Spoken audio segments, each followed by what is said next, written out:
This is the American Forces Network, Europe.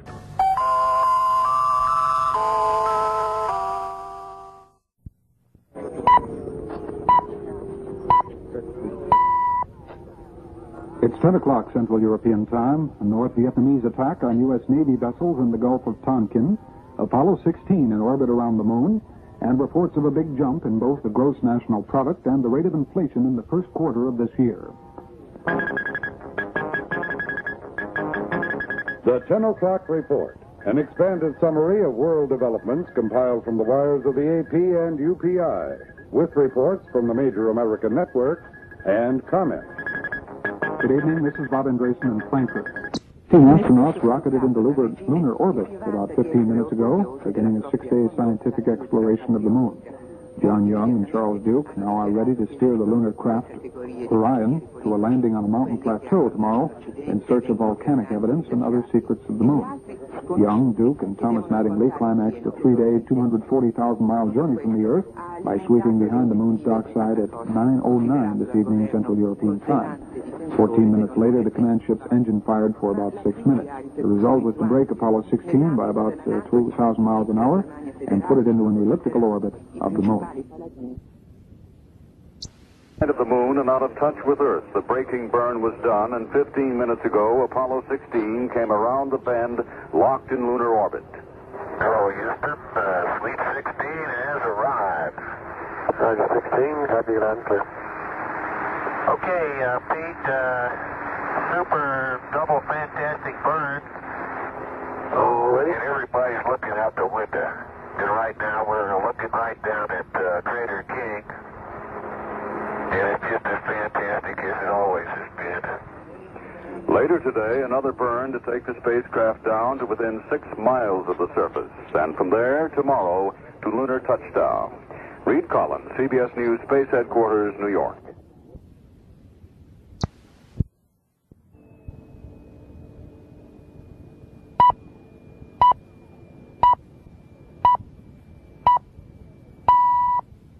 It's 7 o'clock in Central Europe. President Nixon and his top Vietnam fact finder meet in Washington. Officials still trying to unravel details of attack on U.S. ships in the Gulf of Tonkin. Apollo 16 moving toward moon landing, and another death in Northern Ireland. The 7 o'clock report, an expanded summary of world developments compiled from the wires of the AP and UPI, with reports from the major American networks, sports, and stock market activity. Good morning, this is Milt Fullerton in Frankfurt. Astronauts are catching up on some rest before beginning what promises to be a busy and eventful day for them. After the spacemen awake at 2:25 p.m. Central European Time, they'll prepare for man's 5th moon landing, the next to last landing on the schedule, the very first one to occur in the moon's highlands.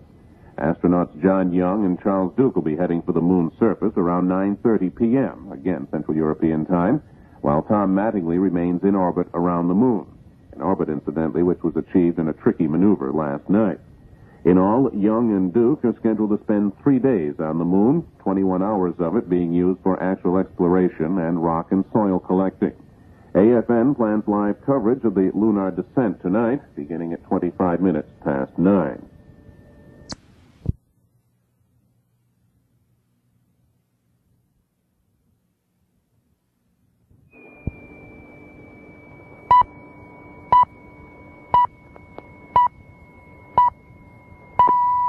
It's 1 o'clock in Central Europe.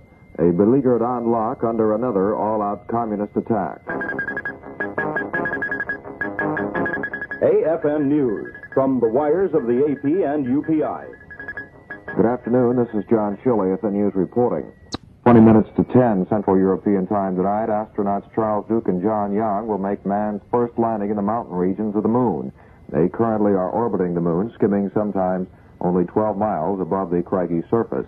After the lunar lander separates from the command ship later today, astronaut Thomas Mattingly will be left alone in moon orbit, while his 2 companions are spending 73 hours on the lunar surface. Early tomorrow morning, Young and Duke will make the first of 3 7-hour explorations of the mountainous highlands.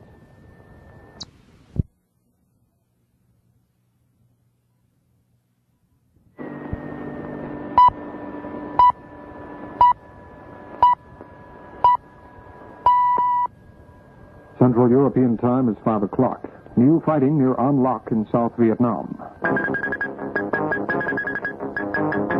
AFN News from the wires of the AP and UPI. Good afternoon, this is Bob Andresen in Frankfurt. Team moon landing takes place in a rugged mountain plateau later today. Astronauts John Young and Charles Duke will descend from lunar orbit this evening. AFN News plans to provide live coverage of this fifth attempt to land men on the moon beginning at 25 minutes past 9 this evening, Central European Time.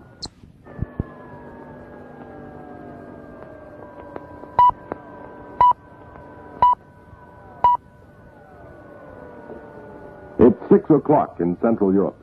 The continuing battle for An Loc in South Vietnam, congressional reaction to U.S. involvement in Indochina, and final preparations for another landing on the moon.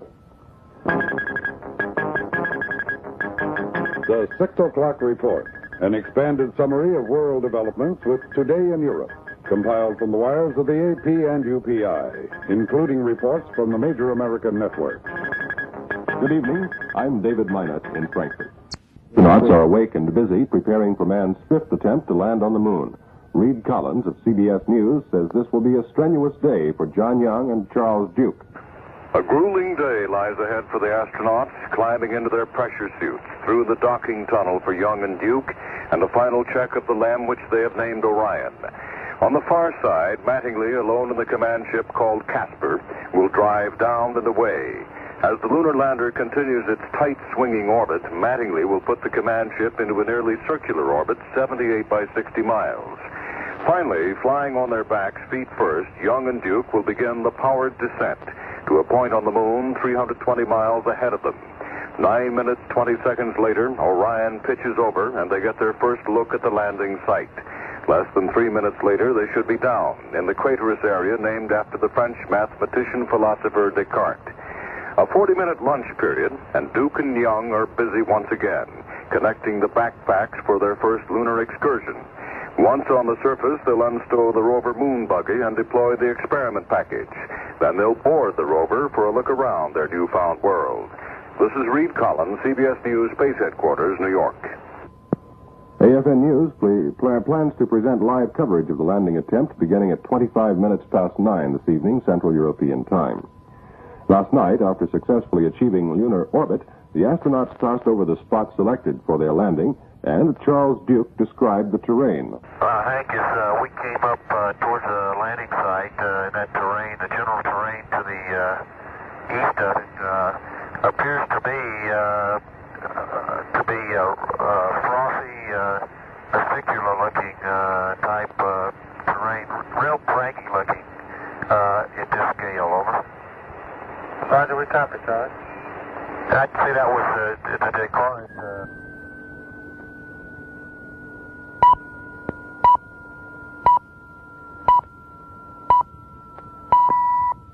7 o'clock in Central Europe, communist soldiers reportedly have taken control of 7 towns and villages in southeastern Cambodia. AFN News from the wires of the AP and UPI. Good evening, Gary Bartell reporting. Astronauts John Young and Charles Duke climbed into their lunar landing ship 40 minutes ahead of schedule today in preparation for their landing on the moon. The 2 astronauts put on their spacesuits and climbed through a tunnel from the command ship to the lunar lander Orion. They're due for a moon landing at 9:41 Central European Time, after they separate from the command ship. AFN will broadcast live coverage of the lunar landing starting at 9:25 this evening.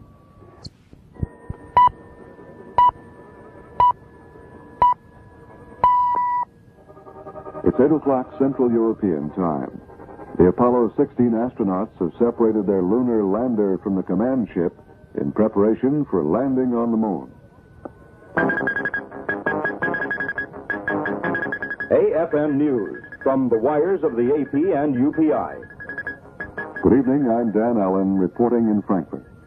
Apollo 16 astronauts John Young and Charles Duke have separated their lunar lander Orion from the command ship in preparation for descending to the moon's lunar highlands, an area previous moonwalkers have never explored.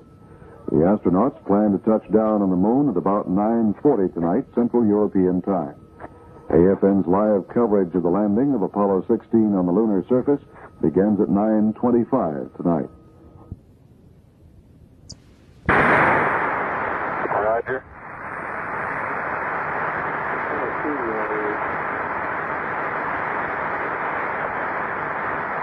When you say short pressure, you mean helium? Affirmative. Jim, the helium's holding right up there. We're on the wrong spaceship. 400, and that was where it was before we started getting those RCS flights. That's Charlie Duke. Pressure in MF's going from above about the 205, 210 maybe. Here we copy. Charlie Duke talking to Jim Irwin, who is his Capcom. Ken Mattingly is talking to Ed Mitchell in Houston, who is his Capcom for Casper. Let's listen. Orion has no particular problem now. Orion is in a 58 by 10 mile orbit. I think this came especially as a surprise because we have had some problems with the moon lander, Orion, but none so far since they got into orbit around the moon with the command ship. We did have a pressure problem in one of the tanks on the moon lander and also a problem with that steerable S-band antenna to send back information. But so we weren't really anticipating anything at all with Casper. I think the main point we should make is that the main 20,000-pound rocket engine on Casper is operative as far as anyone knows at this point, and that engine, of course, is absolutely essential for Casper and also to bring all three men home from the moon. If it doesn't work, then they're going to have to use the descent propulsion engine on Orion as the lifeboat again, but we're not to that position yet. We still, of course, have both the descent and ascent propulsion engines from the moon lander, and this is something we'll have to watch for. Let's see if we can pick up any more air to ground now between Houston and between the moon lander. It's very quiet right now. This is Bill Larson along with Merrill Muller standing by monitoring the live air-to-ground conversation, awaiting further word on the landing status of Orion. Let's keep listening. While we're waiting for some talk from, while we're waiting for words from talk from space, let me try to bring you up to date. Orion came around the edge of the moon after an operation that should have started behind the moon and reported that Casper had not made a change. Casper has not gone higher. The two spaceships now are flying between 800 and 1,000 feet apart. Można się spodziewać, że rozmowy obejmą bardzo szeroki wachlarz zagadnień politycznych, gospodarczych Europy, jak również stosunków z resztą świata. Ale, jak to przyznał wicelotnisku sam kanclerz Brandt, problem traktatów z Moskwą i Warszawą będzie cały czas obecny w jego myślach. Kanclerz NRS ujął to w takich słowach. Wspólne, podstawowe stanowisko naszych dwóch rządów jest wyrazem nie tylko naszego poparcia dla rozszerzonej wspólnoty europejskiej, ale również solidarności przymierza brytyjskiego, a także wysiłków w kierunku odprężenia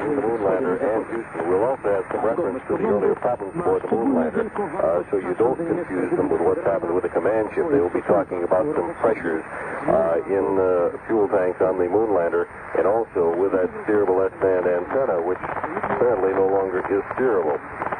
You'll hear the communications fade periodically. That's because of the problem with that antenna, and you'll hear that reference. We are not listening. That was a call to Mattingly and Casper.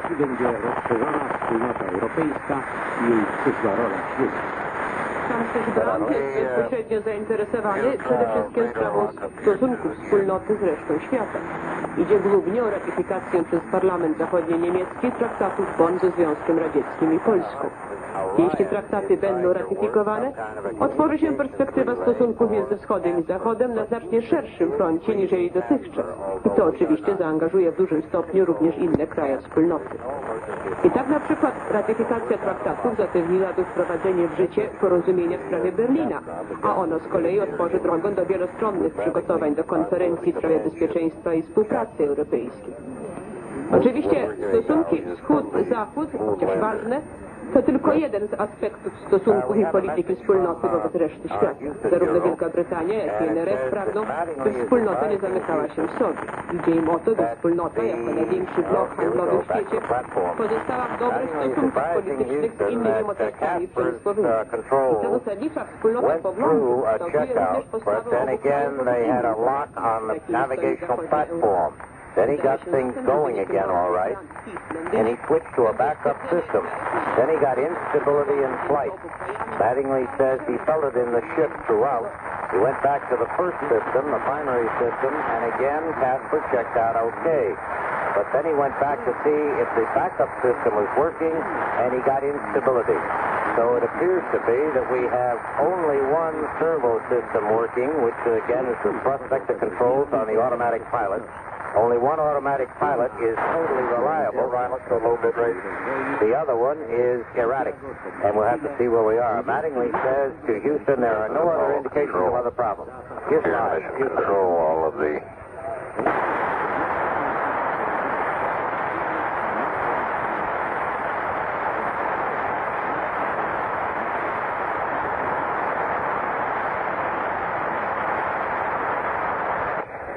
Apollo Control. Here in Mission Control, all of the options are being considered for the current situation in which the thrust vector control portion of the stabilization and control system, which in turn controls the firing and gimbaling of the service propulsion system engine. Ale nie jest to cała prawda. Powodem tego, że FAA nie dodała podobnych umów z państwami RWPG, była umowa uznania wspólnego rynku ze względów politycznych. Komuniści argumentują, że wspólnota europejska jest jedynie gospodarczym ramieniem przymierza zachodniego i wobec tego państwa komunistyczne zawierania z nią injecting the spacecraft back into a trans-Earth trajectory. Terry White, Houston. Over the next several hours, this consideration should sort itself out.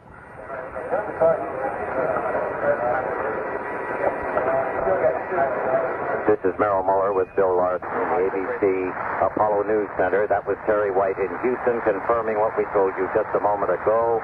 They are keeping everything as it is because they may need the descent propulsion system on Orion to get everything away from the moon and headed home.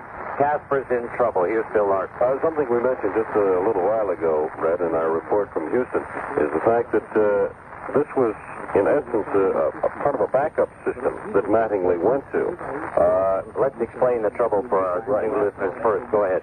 Well, it's what's called the thrust vector control on the guidance system, the navigational, or what we call navigational platform.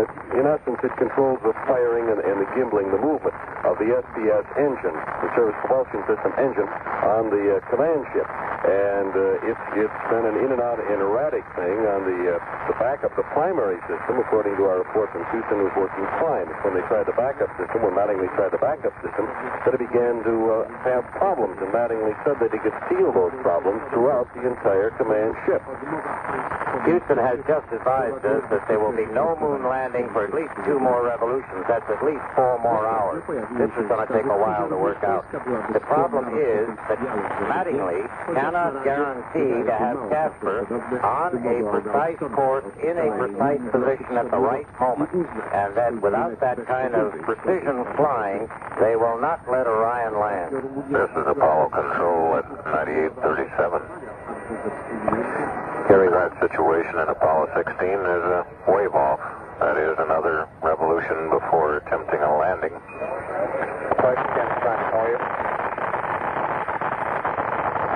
One more revolution, that's 2 hours. However, as mentioned earlier, other options are being looked at in case the troubleshooting on the command module, command service module, stabilization and control system fails to pan out to where the circularization burn or any other service propulsion system burns could be conducted successfully.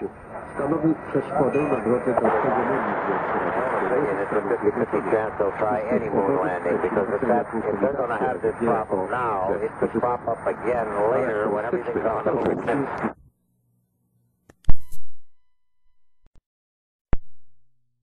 Just the same as the astronauts both in Casper and in Orion will be working on the problem to find out what's wrong, if they can possibly correct it. In essence, at this point, we're sort of in limbo as far as what anybody can say about the mission.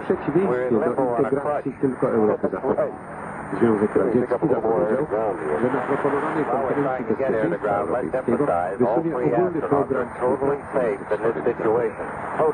większość krajów zachodnich przyjęła obecnie koncepcję tego rodzaju konferencji, to jednak nie budzi ona niczego entuzjazmu. Współpracy gospodarczej realny problem stanowi to, że słabo rozwinięte gospodarstwa kraje europejskie mają znacznie mniej do ofiarowania Zachodowi niż wysoce rozwinięte kraje zachodnie mogą ofiarować Europie Wschodniej. Komentarz do Szopkina na temat stosunków czy braku stosunków między EWG w Bukaresztu nadszedł tymczasem wiadomości o daleko idących zmianach personalnych w składce organizacji. Zorganizowano m.in. Izbę Bezpieczeństwa. the times, of course, will have to move ahead for the landing on the moon and for the EVA times and so on and so forth. I believe that the command ship and the astronauts and the moon lander have something like a 6-day capability beyond the 12 and a half days that was programmed for this flight. You know what they might do on this? I'm just recalling the contingency plans. If they can't make a landing, they might get them both back locked together again at 60 miles to spend 6 days orbiting the moon. That's a contingency plan.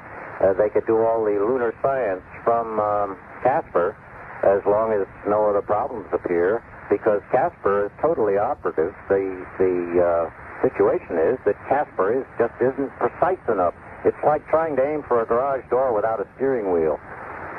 Well, there are an awful lot of scientific experiments on board, as you mentioned, on board Casper, that would measure the magnetic fields around the moon, also can measure a certain amount of the heat flow within the moon itself by their various photographic experiments. They're also carrying, let's put it this way, 60 million passengers on board the command ship. They're finding, what do you want to call them, viruses and tiny bugs, to put it in the vernacular, that will be placed outside the command ship on Mattingly's EVA to test the effect on these various particular little viruses and germs. So there are many, many experiments that can be conducted in the moon orbit and on the way back from the moon to Earth. So it would not by any means be a complete failure for the mission of Apollo 16. Not at all. If they decide to stay up there and do 6 days, yeah, that sounds pretty good. Get a lot. Let's go live.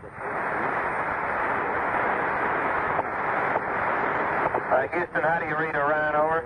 That's Duke. Read you loud and clear, Orion. Forward. There's that steerable antenna. That's on Orion. So we'll run into that problem all afternoon.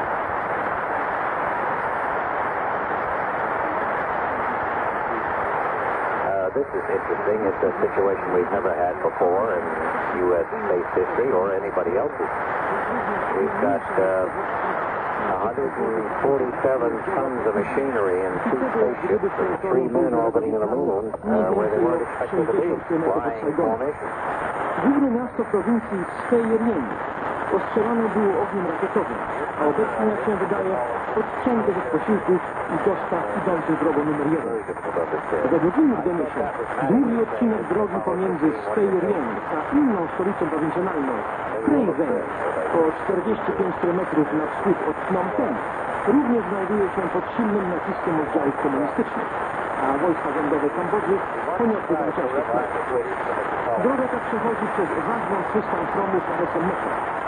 W punkcie tym znajdowała się główna plaża wojsk wietnamskich w Kambodży, chroniących konwoje dostawane dla policji Phnom Penh.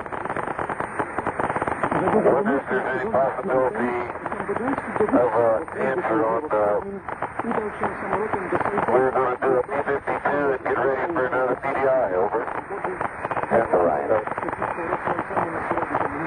T-52s is set up to approach their CDI point again on the CDI is powered to set initially, and we might... he's asking permission, in other words, to get Orion in the right situation for another attempt at landing on the next revolution of the moon. The ground has not given any guarantees they're going to try anything.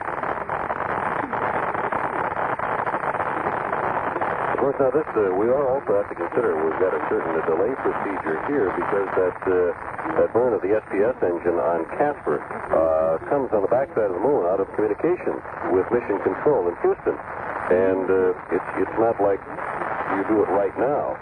There's a program procedure and time and place for this burn. Go ahead with the T-52, John, with them, having you all try to get back closer together on the back side.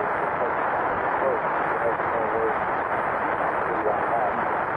Later, we try to CDI.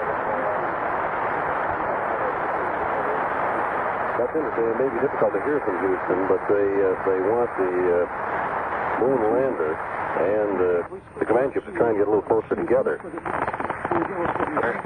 But they held off on a PDI planning maneuver. They told them not to try to prepare to land again. Not yet. I would be interested in knowing what the objective would be in bringing the two ships closer together. Because if this is a problem, it's apparently an internal problem within the command ship. And I'm not sure what closer proximity would do. Well, it just saves a lot of fuel if they want to maneuver them for docking on any particular rev. They're going to be close together anyway. They're both in the same orbit. Right. 58.9 by 10.3, and they're only 800 to 1,000 feet apart laterally. So they'll stay pretty close together. And it just saves fuel. Here's Terry White. There's a rather busy huddle around the flight director's console here in mission control. As all the options for the current situation of the mission are considered. Shall we continue trying to troubleshoot the problem with the command service module stabilization control system? Or shall we proceed with re-rendezvous and a trans-earth injection burn at several hours hence? The possibility is still open for troubleshooting and fixing the problem with the system that controls the service propulsion system, and just landing at a later time. We are hopeful that before loss of signal on this 12th revolution of Apollo 16 that the decision will be made. At 9846, this is Apollo Control. That was Terry White in Houston, and what I don't understand, and we'll be calling our Houston Bureau to get this checked out, why they don't talk about the third option, which is to stay in orbit for 6 days around the moon. They apparently have more of a problem than they have at first announced, because when they first talked about it, they were talking about attitude stabilization. Those are just tiny rockets. Now they're talking about that affecting the SPS engine, the main rocket on Casper. And if that is the case, as Terry White just said, they'll get away from the moon just as soon as they're certain they can't fix it. And at this point, all we can do is just wait, just as the astronauts are doing, for some clarification. Hopefully, Mission Control in Houston may be able to give them some kind of information, or Mattingly some kind of information, possibly to correct the problem. But at this point, there's no way of knowing, absolutely no way of knowing, except that we do know that they've been waved off of this first moon landing this afternoon, and all we can do now is wait for more information. That, by the way, that first moon landing would have occurred about 1 minute ago, had they not been waved off. So I don't like to use the word first.